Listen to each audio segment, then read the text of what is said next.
బయట పడే శిశిర, ప్లీజ్ నా మాట విను.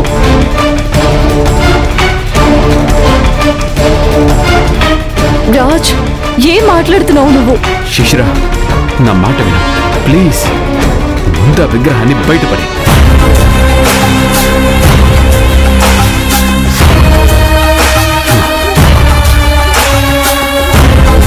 నా ఇంటి ఇలవేల్పు భైరవీదేవి. నేను మన పెళ్లి జరగాలని, మన పెళ్లికి ఏ ఆటంకాలు లేకుండా చూసుకోమని భైరవీదేవిని వేడుకున్నాను. ఎంత మోడ్రన్ గా ఉండే నువ్వు దేవుని నమ్ముతావా? షటప్ నందిని. ప్యాంటు షర్టు వేసుకుంటే మనిషి మనసులో భక్తి లేదని కాదు. నా ఉద్దేశం. నందిని, నువ్వు ఆగు.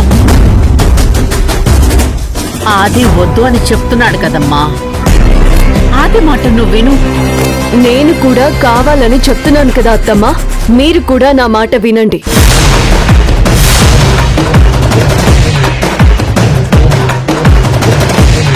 అది కాదమ్మా.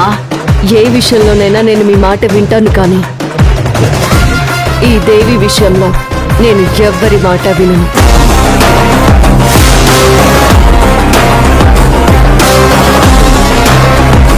ఈ దేవి ఆశీర్వాదంతోనే మా పెళ్లి జరిగింది.